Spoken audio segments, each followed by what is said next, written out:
Hey, what's going on, everyone? This is Ronsley, and I suppose I'm going to start the live. The last time I did the live, I didn't have sound for the first, I don't know, good 2 minutes, so 2 to 3 minutes, and it was just me talking without sound, which was weird. So I'm assuming everything is coming through clear. Today I'm going to talk about how to launch your podcast. Now, what happens? What is up? What tends to happen is that we all land up putting a podcast out there and worry all about the content and the guests and editing oh, thank you. I appreciate that. Now, it's really weird that I can't actually see who this is. I can see the message. So this is an app I'm using called Ecamm Live. Maybe I can move into Facebook, actually, and see what messages are coming through. It's really crazy. So I decided that I would actually try. I paid a whole bunch of money to get this tool called Ecamm Live, which allows me to. Oh, Jackie, how's it going? So I got Facebook open here, and the ones the bits that are coming up on this screen is not actually showing me the names. So yeah, great to have you here. Obviously, just to recap what we're going to talk about, we're going to talk about how to launch. So the way I thought about this is, what if I could give incremental steps to someone that, say had an hour or 20 minutes a day for the next maybe 60 days. What would that look like, and how would they launch without having to feel like everything is sort of only available to them at the end, or they're worrying about production and audio and guests and marketing and all this other stuff, but they've forgotten about the launch sequence. So this is what I'm calling it. It's called the launch sequence. But I think there are other things at play here. So it's important for me to sort of put some context around launching, because that is super important. I think we kind of got to think about launching a bit differently, because we know that most of us have this fear about what if no one listens to the podcast. That is happening at the back of our minds, whether whether we have a podcast that's been going for a while, or a podcast that we're launching for the first time. Those are doubts that pop up in your head, and as a podcast host, and they're not. I don't know. It still pops up in my head. Like, what if no one listens? What if I put all this effort and no one listens? And well, what if you don't put this effort? Then no one will listen. So I kind of want to basically break down some of the things or some of the ideas that are already happening with launching. So that's one of the first ones. The second one, I think, is that what if the podcast isn't good, and I'm still learning my way, and what if the first few are not the ones I want people to hear? I don't want people to hear how bad it is. And you know what? Every 10 episodes, I see a difference in the podcasts I put out. Every 10 episodes, I get better. I get more skilled as an interviewer. I kind of have more opinions because I have more experience. So, and I think it's important to sort of accept that. But it is a fear, I suppose, that we kind of have at the back of our minds, is what if I put all this effort into the launch, and it's the first few episodes and it's not really good, and I want you to take that, to recognize that fear is there, but also to be aware that you're always going to get better, and hindsight's always 20/20. So I don't know about that fear necessarily, and I don't think that we should be spending so much time worrying about that. The other one, which is a big fear, obviously, with launching, is what if I don't have the time to launch it properly? And the idea behind this training is, what if there were 5 steps and I could break them down for you in a way that you follow the steps one after the other, and incrementally you would launch properly. And, there used to be the whole New and Noteworthy, do the 8 weeks launch, you go on to New and Noteworthy for 8 weeks, and that's the quickest way to get 10,000 downloads and all that kind of stuff. But that's not guaranteed. I don't know whether New and Noteworthy is still a thing. I think in some cases it is, some cases it isn't. So, and I understand the frustration. The frustration is that what if I put all this effort, Ronsley, into launching it the way you're telling me to launch, and I don't launch it properly, and it's not the results I want. Now, I have to put a precursor to this. I personally, for any one of my podcasts, I did not do this. But we've done it for a client, we've done it for clients, and this is what's going to go down with our Amplify team for the next clients that are going to launch. It's exactly the same process. So part of me doing these lives once a month, I did 2 in January because I don't know when I get a chance to make up, but I'm going to do 12 of these trainings in the year, so I can identify the steps that you guys can use. So here's the deal, right? I know what we want. We want as many people to understand why this podcast means so much to us. Like we want that to happen, and you know what? We want that, but for some reason we can't articulate that well enough for someone else to repeat it, right? So we want people to understand why this podcast that we put so much effort into, and there's no two ways about the kind of effort that goes into, putting a podcast out there. There's a lot of effort. But, you want people to understand why it means so much to you. And the only way for that to happen is for you to articulate that in a way that they understand so that they can repeat it. So I'll talk about that.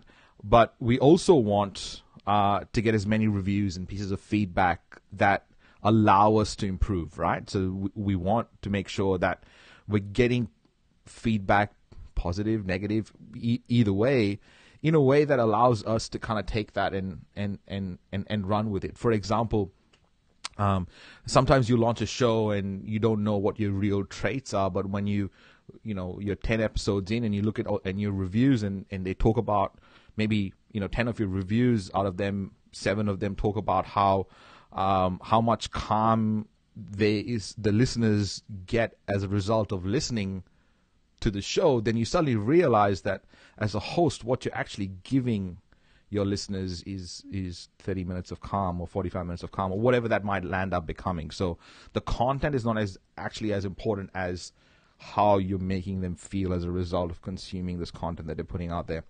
And the third thing that we want to know the best way to launch this effectively, and that's my goal here, is to be able to put that together for you. Because hey Ange, how's it going? I'm doing well. So this, by the way, these lives are because I see how many times you go into your group live, and that's kind of cool. So I decided to do 12 this year. Thanks, Ange. So at the end of the day, what we want is to launch a podcast that makes the podcast go as viral as possible. Like, how many people can we get it to share? So I'm going to give you a secret sauce. And I don't know whether people think about this. We should, but everyone talks about it. It's like not necessarily front of mind for a lot of us. So the secret sauce is the recruitment of believers is key. You're always going to have a bunch of people that believe in you. And it's important to recruit them. And it's also important for them to understand why this podcast is so important for you, why it means so much to you, why you're putting all this effort to put out this content. Now, in 2017, 2018. In We Are Podcast 2018, Steph Taylor did a whole 30 minutes on how she launched her podcast. And she's got amazing results. Like, her results are phenomenal. I think she's got 10,000 downloads in under a month. And 100,000 downloads in under 6 months, and it all came down to her launch. So she actually laid out the plan of how she launched and what she did and how she went around doing it. And if you guys ever get a chance to listen to the recording. If a lot of you, if you guys came to We Are Podcast, you obviously have access to the recording. If you guys got a virtual ticket, then you have access to the recording. So if you do, definitely spend 30 minutes re-listening or re-watching Steph Taylor from We Are Podcast 2018. Yeah, Steph Taylor rocked it for sure. So whenever it comes to launch, I mean, I've been doing this for 6 years now, and it's kind of crazy. So here's what's really interesting. I had a call yesterday, a sales call with this guy, and the second sentence he said on the call was, Gary Vaynerchuk told me to buy whatever it is that you're selling, so just send me the paperwork.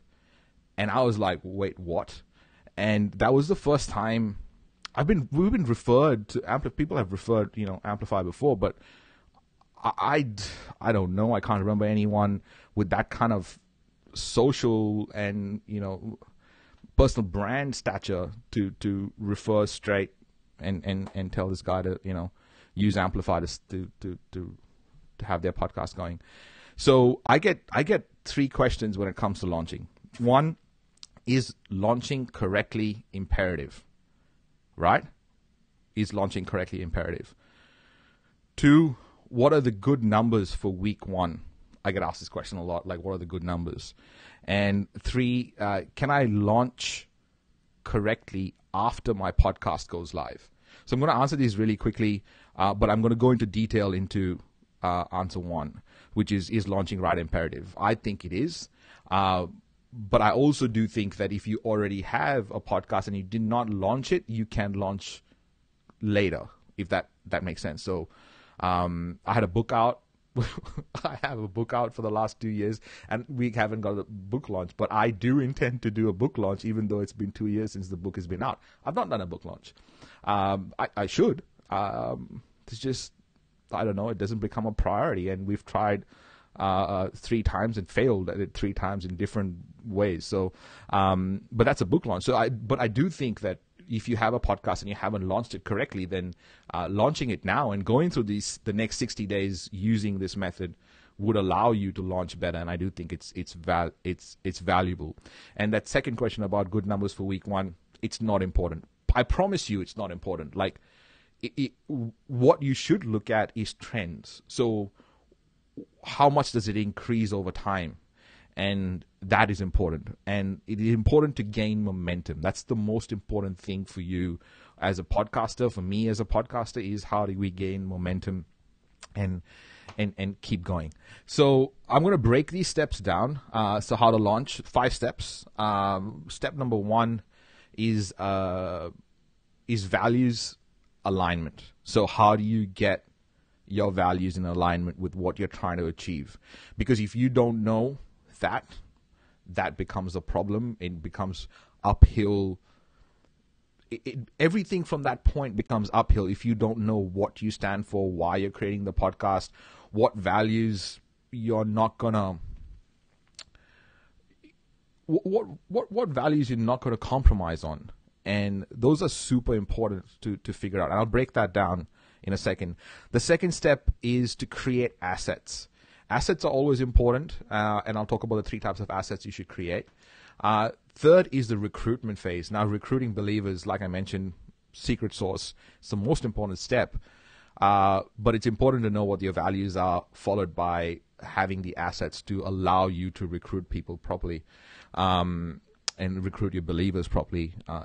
Look around and see where people recruit others to do stuff. They have assets, whether it's a brochure or it's a 1-minute spiel or whatever it might land up becoming. Those assets are important. It's important to create them.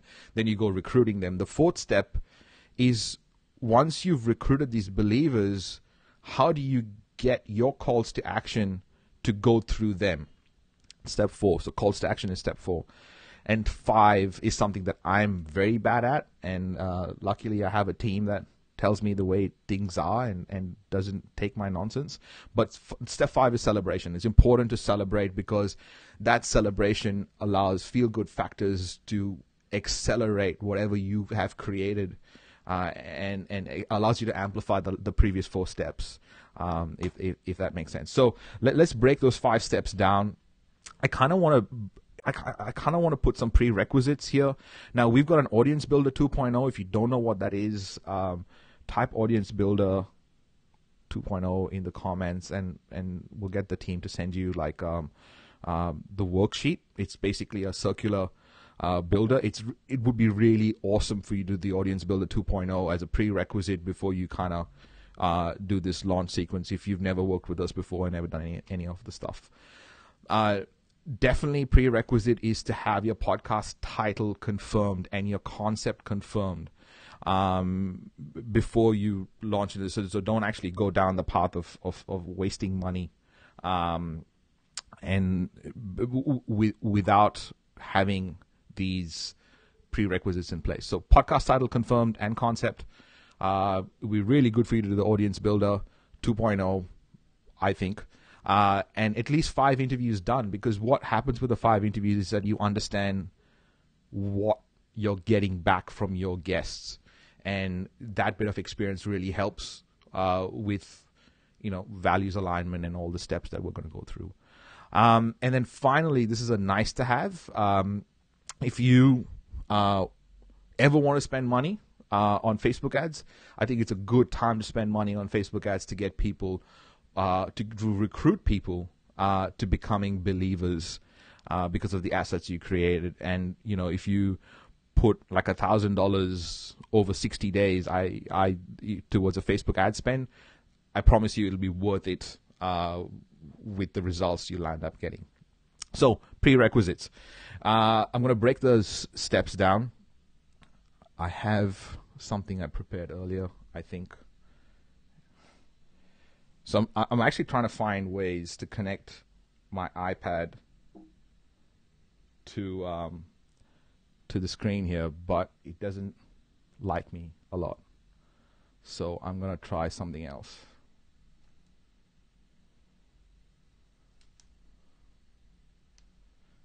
And let me see if I can switch to... Can you guys see the change in screen? I would assume you can, and if you can, that's awesome. That is what I want. So, step 1, values and alignment. Now, there are three steps to that, right? The Audience 2.0, like I mentioned. Now, the Audience 2.0 is an interesting framework that we have. Awesome. Thank you so much. It first of all allows you to think about the visitors that happen to get attention of what you're doing should be converted into listeners, and should be converted then into leads, and should be converted to subscribers, and then prospects, and then clients. So the idea of Audience 2.0 is for us to recognize that there are different types of audiences that we have. And our podcast is not created for our clients, or it's not created for our prospects. It's actually created for someone who wants to know more about us way beforehand, and you want to convert them along the path of engagement for you to build trust with them. So Audience 2.0 is that framework. It will be part of this whole training. So that's step 1.1. So values and alignment. Step 1 is Audience 2.0. The step 2 is mission. So here's what's important. Like, people do not join a movement because how they relate to that movement. People join a movement because of how they look as being part of that movement. And it is important for you to understand what your mission is, and then articulate that in a way that someone can actually take that on and become part of that mission, and see themselves as part of that mission because of how they're going to feel or how they're going to look as being part of that mission, right? And that's number 2. And number 3, what are your non-negotiables? Who are or what are the values that you're not going to negotiate on? What are the values that you're not going to compromise on? What, and even if it's just three, you know where the line is, and it's important to have that line.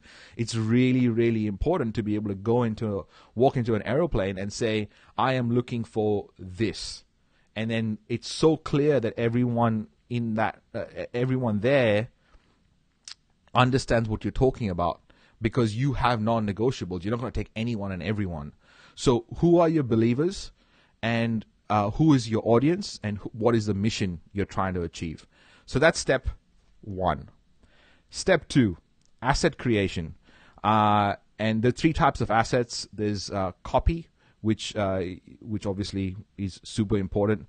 The media, and there's different types of media. Now there's obviously audio, video, text, social. So different types of media.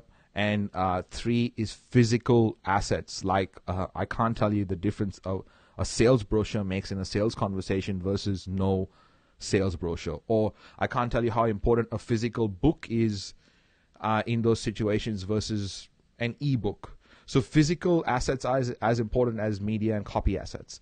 But there are three types of assets you should be creating. One's the copy.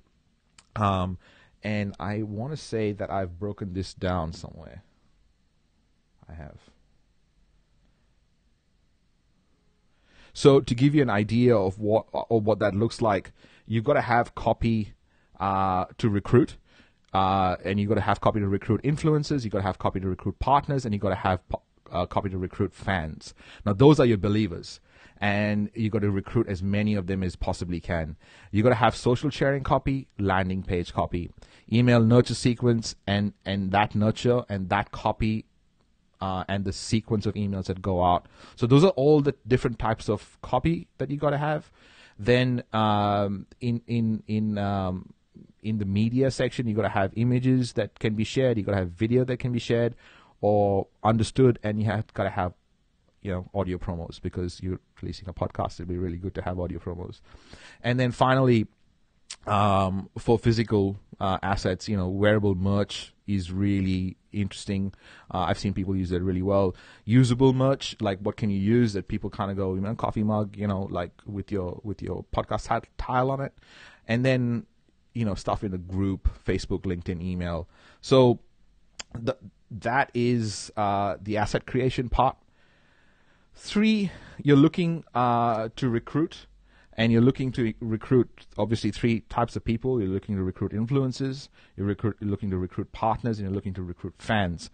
And each of them will have a different way that you go down. Like influencers and partners might be, and even fans. Actually, I think everyone has to have a nurture. That's why it's a 60-day. I think it's a 60-day process, not because you can't add more time every day and do it in 30 days, or add more time and do it in 15 days. I'm not saying that. I'm saying that the nurture to recruitment, you should take time to do that, because otherwise you're not really spending time to understand what the influencers want, what the partners want, what the fans really want. And you're recruiting them only from your angle, and you're kind of saying things like, oh, this is really useful for them because I'm doing all this good and putting free copy out there. And that no one really cares anymore, because copy and information is freely available. So that's step number 3. Step number 4 is call to action. Now, call to actions should be looked at in 3 different ways. How can you call your influencers, partners, and fans to listen to something? How can you get them to share something? And how can you get them to promote something? So those are all 3 different ways of looking at how to get them to call into action. Call them to action, if that makes sense. And finally, step 5, celebration. Now, it's super important for us to put this here, because I don't necessarily give celebration as much importance. It's more for me to keep in mind and practice what I preach than it is for you, because I do think that celebration is important. I just, I've been in this phase of just going to the next thing every time I achieve something, and it almost puts a dampener on what has been achieved, and no not being grateful, I suppose, for what has been achieved. So there are obviously three ways that I think you should look to celebrate. One is obviously online. Now, if you're doing an in-person celebration of the podcast going live, so Leanne Hughes did a really good 50-episode celebration in person at Next Hotel, where we did our podcast networking event. So that's a great way to celebrate. But potentially Leanne doing an online live while she's there could, to the fans, influencers, and partners, could boost their calls to action, which is the listen, share, and promote. And finally, thank you notes. Like, I cannot tell you how amazing thank you notes are, especially if it's been crafted for that person. It's not a generic thank you note. And again, here's what I'm trying to say. If you can recruit influencers, partners, and fans, and if you can recruit 50 of them, 50 thank you notes is not a big deal, because what those 50 people can land up doing for your launch is amazing in terms of getting more people to listen, more people to share, and more people to promote. So, where are we with all of this? I'm just conscious of time, because I don't want to make this too long as well.